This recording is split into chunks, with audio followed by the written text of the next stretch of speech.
애기들이 참 예뻐요. 애기들이 정말 예쁜 것 같아요. 갈수록 예뻐진 것 같아요. 제가 그렇게 느껴지는 건지 아니면 요새 애들은 뱃속에서 다 수술 받고 나오는지 확실히 점점 애들이 갈수록 더 예뻐지는 것 같아요. 그렇게 예쁜 애들이 한번 웃어주면 진짜 고마워요. 얼마나 예쁜지, 진짜 얼마나 예쁜지. 지금 다지고 없지만 이 진해나 이쪽에는 남쪽이라서 벚꽃이 참 우리가 그런 복을 누리고 있지 않습니까? 온 세상에 어딜 가도 벚꽃이 가득, 꽃을 보면 참 좋잖아요. 이쁘고 그냥 그 화사한 그 미물에 불과하지만 그 작은 꽃잎 하나도 우리를 참 미소짓게 만드는데, 그 어떤 꽃과 비교할 수 없는 것이 그 아이들이 환하게 웃는 그 모습일 것 같습니다. 근데 아이들이 그렇게 환하게 웃는 이유가 없지요. 그냥 웃지요. 예, 기분이 좋으면 웃고 기분이 나쁘면 울고. 그런데 이유 없이 그렇게 잘 웃던 그 인간이 점점 자라면 얼굴에 웃음이 좀 사라집니다. 나이가 들면 자기 얼굴은 자기가 책임져야 된다는 말은 이 주름을 막 끌어당기고 막 이러는 게 아니라 그 사람의 인상이겠죠. 그 사람의 표정이겠죠. 그런데 우리가 아무리 그렇게 웃으려고 해도 살다 보면 웃을 일이 잘 없습니다. 얼마나 웃을 일이 잘 없는가 하면 TV에서 아니면 연예인들 중에 돈을 제일 많이 버는 사람들이 웃기는 사람들이에요. 그런데 그렇게 돈을 주고 이 땅에서 제일 웃기는 사람들을 뽑아놨는데 이제 개그맨들이 그 프로그램도 다 폐지가 됐어요. 예, 뭐 개콘 뭐 이런 프로그램이 있거든요. 여러분은 다 말씀만 봐서 잘 모르겠지만 저는 잘 압니다. 그런 거 개콘 이런 거 우차싸 뭐 이런 게 있습니다. 근데 그게 다 폐지가 됐대요. 폐지가 돼서 그 개그맨들이 지금 배달을 하고 뭐 라이드를 하고 생활을 걷는다. 그리고 왜 폐지가 됐는가? 이유가 하나죠. 시청률이 안 올랐어요. 시청률이 왜 안 오르는가 하면 사람들이 그걸 보고도 안 웃으니까 그렇죠. 이게 참 얼마나 웃긴 일입니까? 세상에 웃을 일이 너무 없고 그나마 사람들 좀 웃기려고 대한민국에서 제일 웃기는 사람들을 뽑아가지고 일주일 내내 회의를 해서 그렇게 해도 그걸 보고도 웃을 수가 없는 걸 보면 우리 인생에서 사라지는 것은 우리의 젊은 날뿐만 아니라 웃음도 사라지는 것 같습니다. 웃을 일이 정말 없습니다. 근데 그것은 지금만 그런 것이 아니라 아브라함에 있던 이 시기에도 마찬가지였습니다.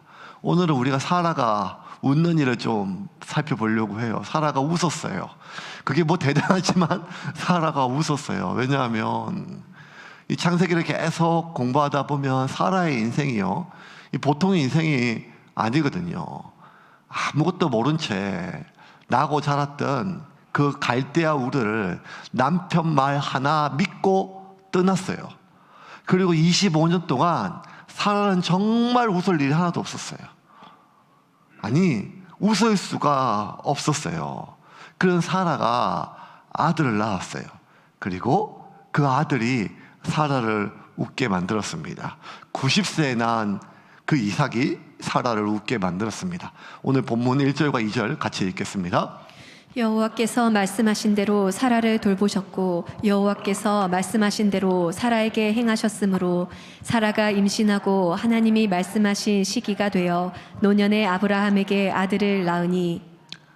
노년의 아브라함 100세, 사라가 90세 아이를 낳았습니다. 아브라함의 첫째 아들은 아닙니다. 아브라함의 첫째 아들은 이스마엘이 있어요. 그런데 이스마엘이라고 하는 이름은 아브라함이 지었어요, 아버지가. 그런데 이 사라를 통해 낳았던 이 아들의 이름은 하나님이 지어주셨어요. 그 이름은 이삭이라 했고, 이삭은 뜻이 그가 웃게 하셨다. 그가 웃게 하셨다.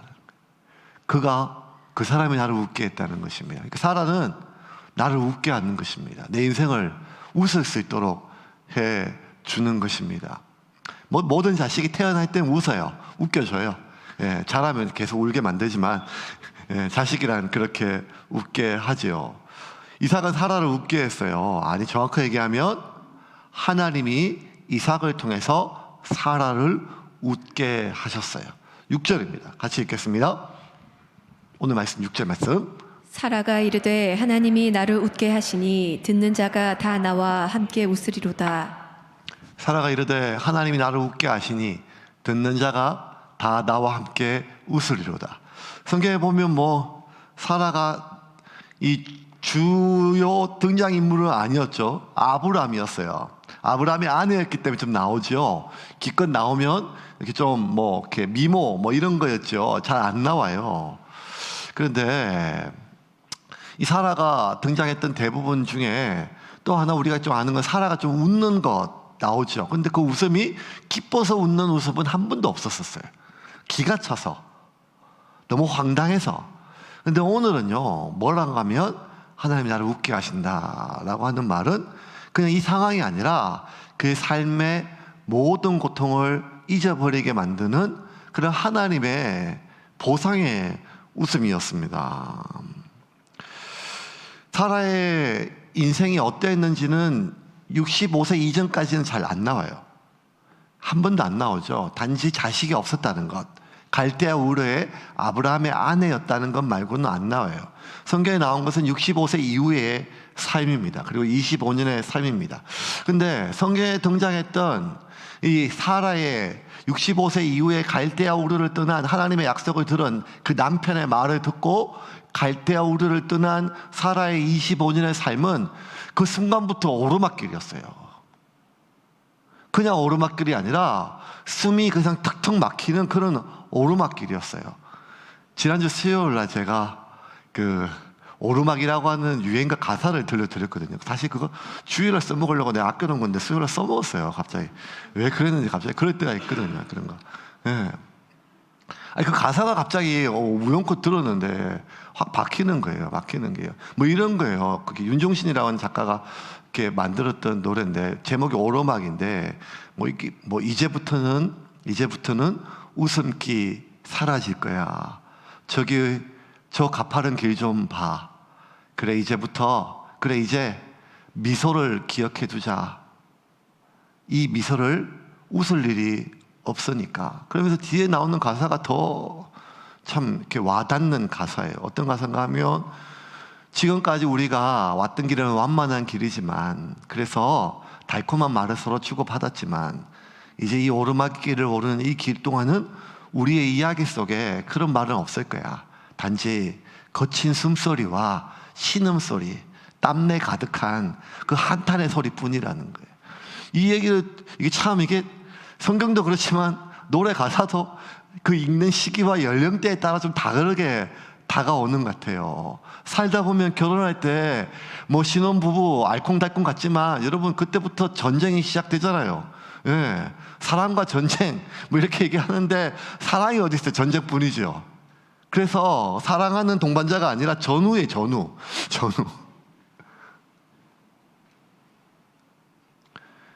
따뜻한 말이 좋을 때, 완만한 길 때, 여러 가지 좀 뭐가 안정되고 괜찮을 때 그렇지만 진짜 각각의 삶의 무게가 헉헉 돼가지고 헉헉 될 때는요 그냥 좋은 말이 잘 못 나오죠. 이 사람이 나한테 왜 이렇게 짜증내는지 알아요. 왜냐하면 너무 힘들어서 그런 거 알아요. 그런데 나도 힘드니까 그거를 다 따앉기보다 되돌려주게 되죠.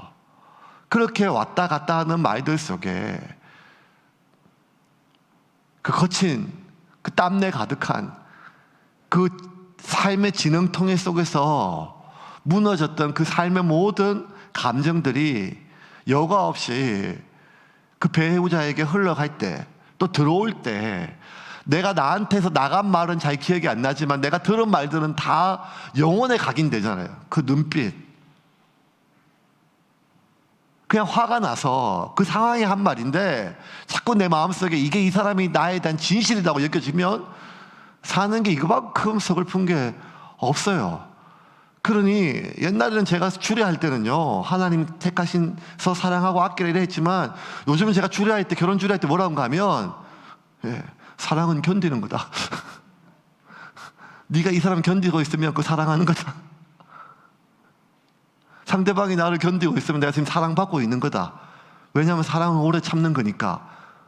뭐 이런 설교하면요, 앞에 있는 신은 뭐 새신랑 정신이 없죠. 사진 찍어야 되니까. 근데 뒤에 있는 아줌마들이 막 울어요.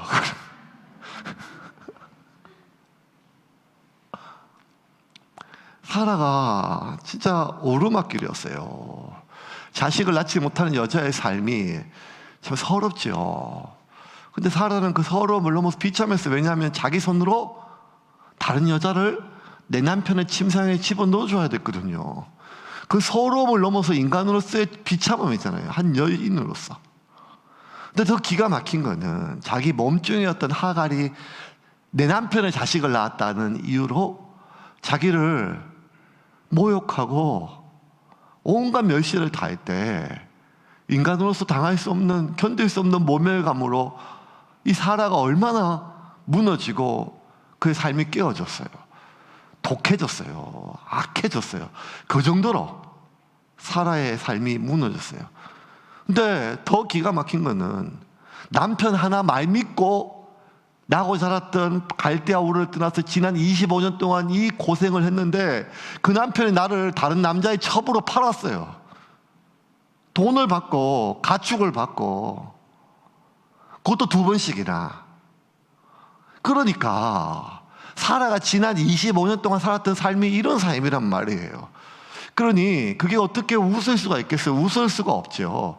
그 견디고 또 견디고 버틴 삶이 아니겠습니까?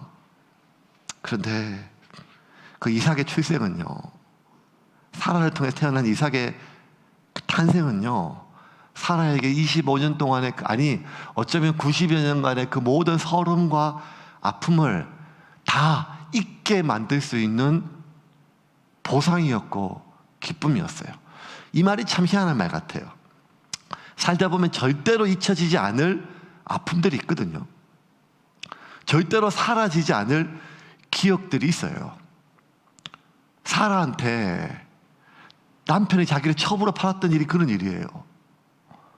사라가 자기가 자기 손으로 자기 몸종을 자기 남편의 침상에 집어넣어줄 때가 그런 일이에요. 지금까지 자기 앞에 눈도 못 쳐다보던 그 몸종이, 그 이집트에서 팔려온 몸종이 자기를 똑바로 쳐다보고 자기를 마치 아랫사람처럼, 아니 불쌍한 듯 쳐다보는, 당신의 남편은 내 것이야 이제 하는 그 눈빛을 어떻게 읽겠어요?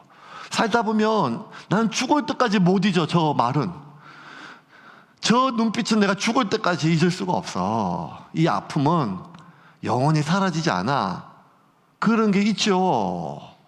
그런데 여러분, 이 더워서 오늘 에어컨을 켰는데 이 따사로운 봄날이라 하기에는 초여름의 이 날씨에 누가 지금 지난 겨울에 그 시리고 시린 추위, 겨울의 추위를 기억하는 사람이 지금 누가 있겠어요?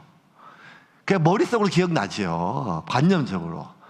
이 따사로운 햇살 아래 저 뜨거운 햇볕에 그늘을 찾는 우리가 그 추웠던 겨울이 기억이 안 나는 것처럼 살다 보면요, 어느 순간 절대로 지워지지 않을 것 같은 그 아픔과 서러움을, 보상을 넘어서 그것을 다 덮을 수 있는 기쁨의 순간이 온다는 거예요. 사라가 그렇게 경험했어요. 그래서 사라가 뭐라 했는가 하면 하나님이 나를 웃게 하신다는 거예요. 그 표정의 웃음이 아니라 깊은 서러움과 슬픔 속에서 올라오는 그 사라의 웃음은 지난 25년의 그 서러움과 지난 90년간의 그 고단한 그의 인생에 대한 하나님의 보상이었고, 그 삶에 대한 보상이었어요. 누군가가 이렇게 얘기해 주는 것 같아서 사라한테, 고생했어, 잘했어, 수고했어. 그 철부지 이삭이 한번 웃어줄 때마다 걔가 왜 웃는지는 모르지만 그 웃음이 사라의 모든 삶을 씻어주는 그러한 기쁨이었어요. 사라 이런 얘기 성경에 나오지만 이런 얘기 하는 게 들려요, 귀에. 야야, 살다 보니까 이런 때가 온다. 여러분, 기억하십시오.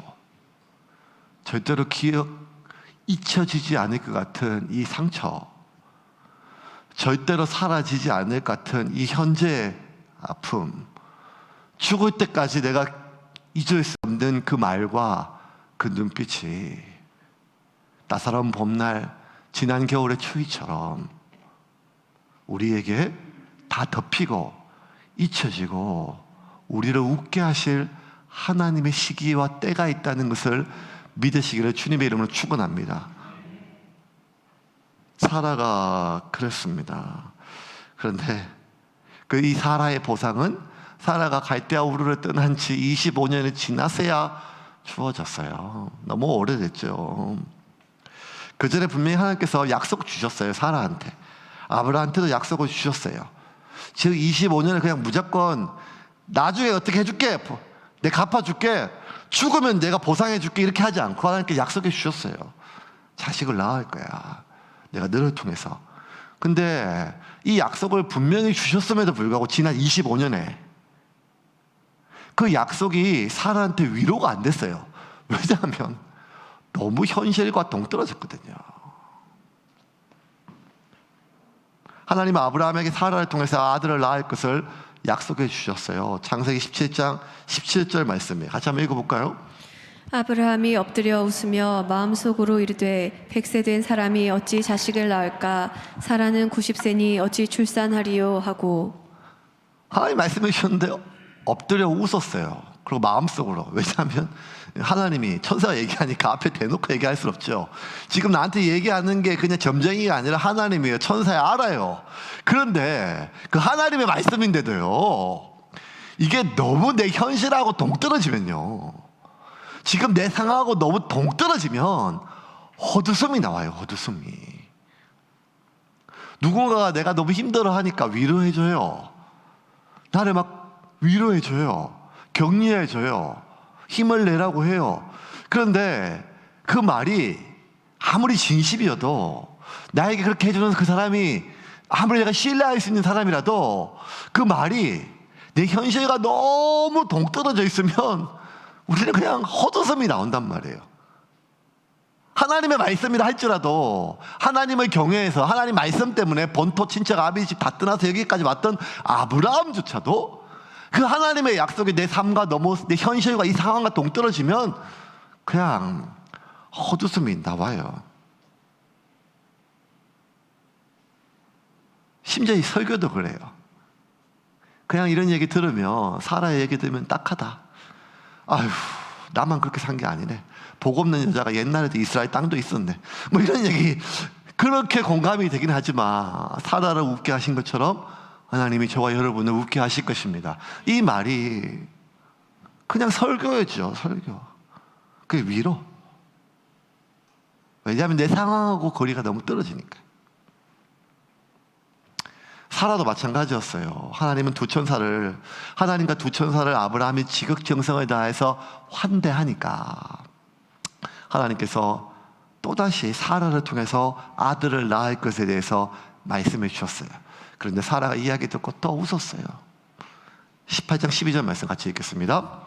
사라가 속으로 웃고 이르되 내가 노쇠하였고 내 주인도 늙었으니 내게 무슨 즐거움이 있으리요. 이 웃음은 약간 비웃음이었어요. 그래서 하나님이 지금 사라가 누가 웃었는고? 이렇게 얘기를 해요.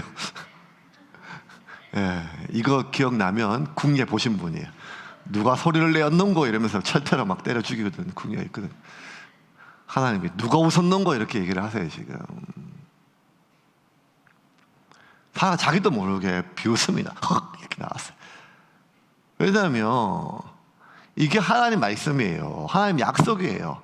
그런데 그 약속이요, 나 자신과 너무 동떨어지면, 나의 상태와 너무 동떨어지면 그냥 비웃음이 나와요. 그 비웃음은 하나님에 대한 비웃음이 아니라 나 자신에 대한 비웃음이에요. 아이고, 내가 이 마당에 이제 다 무너졌는데, 다 끝났는데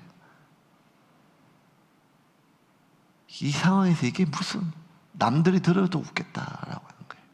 그 비웃음은 내 상황에 나 자신과 그 하나님의 말씀의 약속이 나 자신과 너무 동떨어질 때 나오는 웃음이란 말이에요.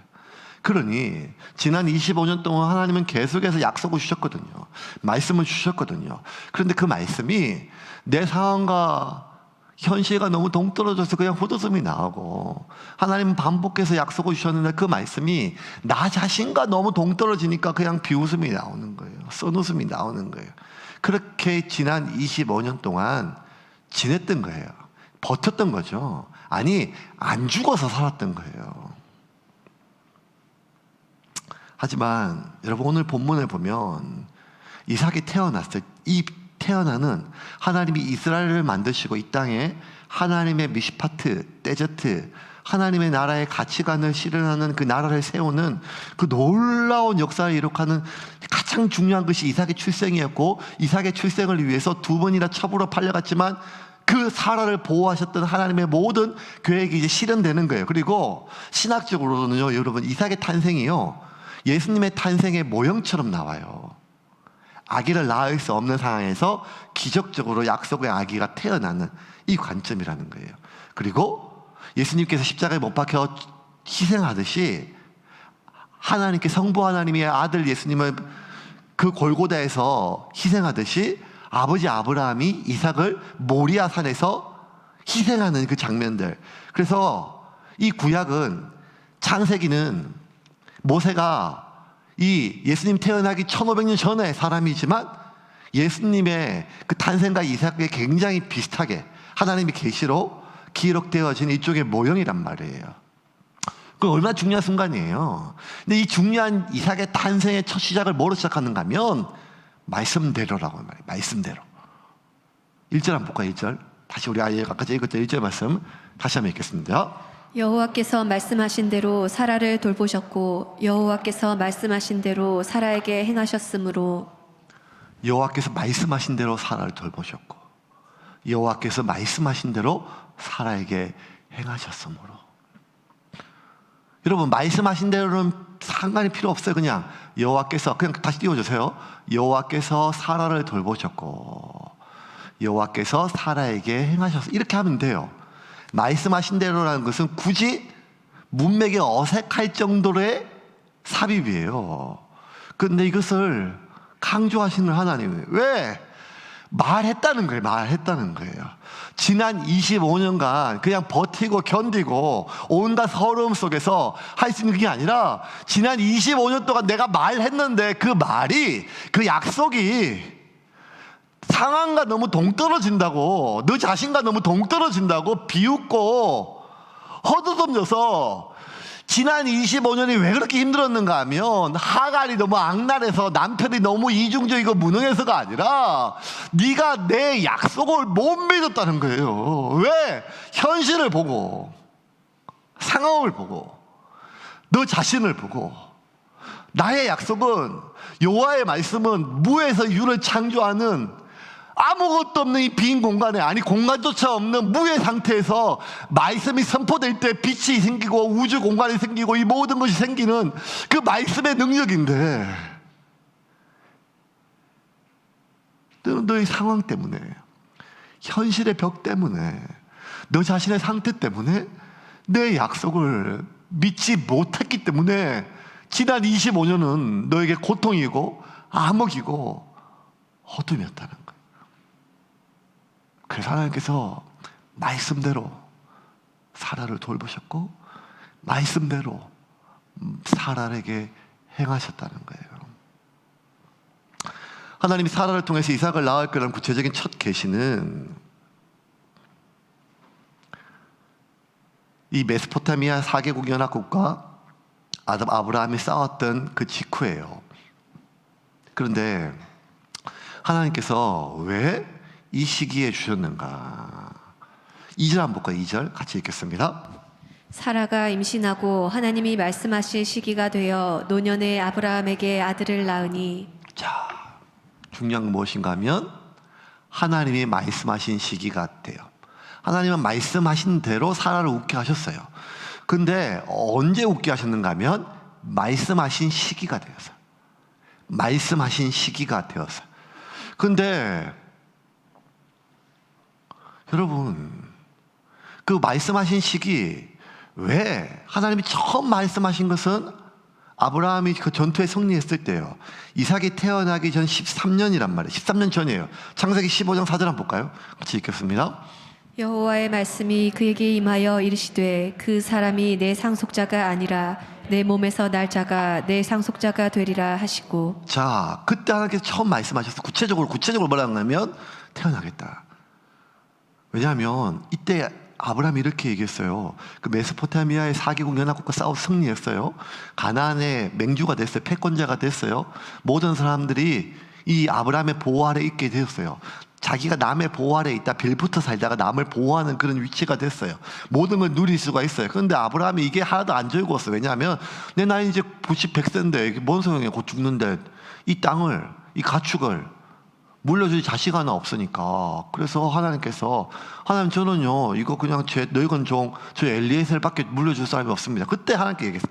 아니다. 네 아들 사라를 통해서 낳은 아들이 너의 후손이 되고 그게 물려줄 거다 약속해 주셨어요. 근데 그 약속을 하신 지 13년이 지난 뒤에야 하나님이 이삭을 태어나게 하셨단 말이에요. 왜 하나님이 13년 동안 기다렸을까요? 정확하게 얘기하면 하나님은 13년이라는 시간을 기다린 게 아니라 아브라함이 100세가 될 때까지 기다렸어요.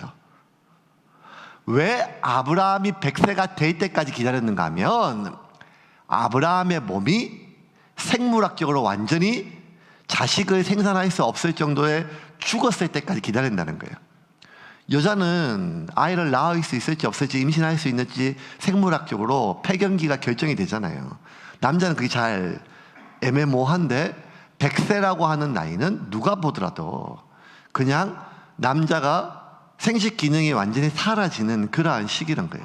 그래서 그 몸을 죽은 몸이라 그래요. 죽은 몸. 하나님께서는 아브라함이 100세가 될 때까지 그의 몸이 죽을 때까지 기다리신 거예요. 그래서 바울은 로마에 보낸 편지에 4장 19절에 이삭의 탄생을 놓고 이렇게 기록했어요. 로마 4장 19절 같이 볼까요? 그가 100세나 되어 자기 몸이 죽은 것 같고 사라의 태가 죽은 것 같음을 알고도 믿음이 약하여 지지 아니하고. 자, 이 말은 하나님은 왜 약속을 주고도 그 긴 시간 하나님의 시기, 약속하신 시기, 말씀하신 시기, 그 말씀하신 시기는 몇 년, 몇 월, 언제 이런 시기가 아니라 어떤 때라는 거예요. 하나님의 시기는 카이로스, 크로노스, 신약에 이런 적이 있는데 하나님 때가 우리가 인간의 시기와 또 다르거든요. 하나님 때가 다르거든요. 근데 그 때는 뭔가 하면 이삭의 탄생은 전적으로 하나님의 기적이고 하나님의 은혜임을 아브라함 스스로와 사라와 모든 사람이 인정할 수 있고 받아들일 수 있는 시기까지 기다렸다는 거예요. 이건 기적이다. 자연현상이 아니고 마치 예수님의 동정녀 탄생처럼 죽은 몸으로 그 아비와 그 어미가 죽은 몸 상태에서 하나님이 생명을 주실 때까지 기다린 거예요. 이 말은 뭔가 하면 아브라함이 본토 친척 아비 집 떠났을 때 하나님 하나 걸고 하나님 하나 믿고 그 땅을 떠났지만 지난 25년 동안 계속 아브라함은 하나님과 더불어 뭔가 재물도 먹을 것을 사람을 기대는 게 있었단 말이에요. 그런데 하나님이 당신의 나라를 시작할 그 새로운 생명은, 새로운 자식은 아브라함이 어떤 상태에 도달하기를 원하는가 하면 이제 모든 것은 전적으로 나의 삶은 하나님의 손에 달려있음을 깨닫게 될 때, 받아들이게 될 때, 현실적으로 관념이나 종교적인 교리가 아니라 그냥 나의 삶의 경험으로 깊은 나의 영혼의 DNA까지 인생은 결국 하나님의 손에 달려있구나. 결국 삶은 하나님의 손에 달려있구나 하는 것을 아브라함 스스로 자인할 때까지 기다리고 그 순간 하나님은 이삭을 태어나게 하셔서 아브라함과 그리고 사라를 웃게 하셨습니다. 이제 말씀을 좀 정리하겠습니다. 오늘 여러분 하나님 우리를 웃게 하신다는 것을 기억해야 돼요. 절대로 잊을 수 없는 상처, 영원히 지속될 것 같은 현 상태는 어쩌면 어느 순간 내가 그럴 때가 있었지 하는 옛 이야기로 지나온 순간이 반드시 온다는 거예요. 근데 이거는 어떤 보험회사가 얘기하는 캐치프레이즈처럼 다 잘 될 거야 라고 하는 막연한 낙관론이 아니란 말이에요. 긍정의 힘 같은 모든 거 다 괜찮을 거야 라고 하는 민중의 아편 같은 그런 말이 아니라는 거예요. 하나님은 막연히 우리가 결국 다 잘 될 거니까, 결국 그렇게 안 되면 죽어서라도 보상받을 거니까 참고 견디라 라고 하시는 오늘 본문의 말씀이 아니라 그 하나님의 시기가 될 때까지 견디라는 거예요. 무작정 참고 견디가 하는 것이 아니라, 그러면 우리가 어떻게 하나님의 주신 약속을 받고 그 시기가 될 때까지 견딜 수 있을까?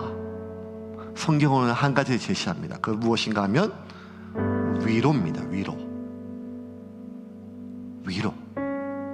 그 하나님의 시기가 될 때까지 우리가 견디고 이겨낼 수 있는 힘은 위로라는 거예요. 위로.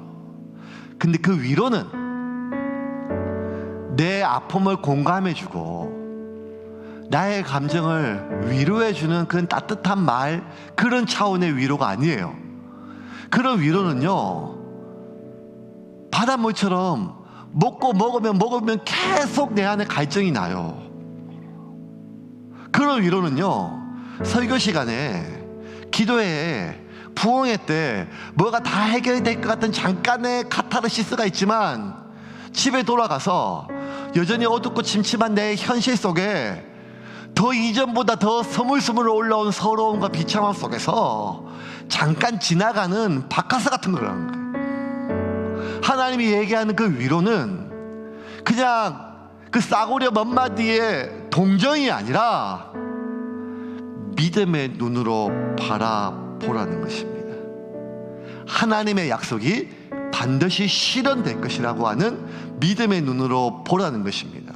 아브라함이 그랬어요. 아브라함은 보지 못했어요. 아브라함은 자기의 자손이 얼마나 많아지는 걸 못 봤어요.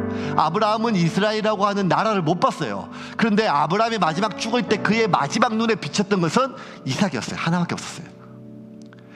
아브라함이 마지막 그가 죽었을 때, 죽기 직전에 그의 눈에 그의 마지막 비친 세상은 이삭이 전부였어요. 이삭 하나가 전부였어요. 그런데 그 아브라함은, 성경을 보면 아브라함은 그 이삭을 통하여 장차 이 땅에 이루어질 자신의 수많은 민족을 봤다 그랬어요. 믿음으로. 아브라함은 장차 이 땅에 이루어질 하나님의 나라를 이삭을 통해서 봤어요. 그게 믿음이에요. 그러므로 여러분, 우리의 모든 싸움은 위로받는 데 집중되어야 됩니다. 위로받는데, 그 위로는 목사의 위로가 아니라, 누군가의 내 사정을 아는 사람의 위로가 아니라 하나님이 내게 주신 그 약속에 대한 위로예요. 근데 그 약속이 내게 위로되기에는 너무 현실과 동떨어져요. 그 위로가, 그 말씀이 나에게 위로가 되긴 그냥 비웃음이 나와요. 내 상태하고 너무 다르니까요. 현실과 너무 동떨어지니까요. 아니, 정확하게 얘기하면 온 세상이 그 말씀은 너하고는 상관이 없다고 나를 공격해요. 온 세상이, 모든 사람이 그 약속은 너하고는 상관이 없다고 우리에게 지금도 이야기해요. 나의 비루하고 비참하고 서글픈 나의 삶은 그 약속은 너하고는 아무런 상관이 없다고 지금도 이야기해요. 그래서 여러분은 그 서러움을 삼키고 그 비참함을 견디고 그리고 그 아픔을 참아내는 모든 힘을 모아서 그 말들과 싸우세요. 그 말들과 저항하세요.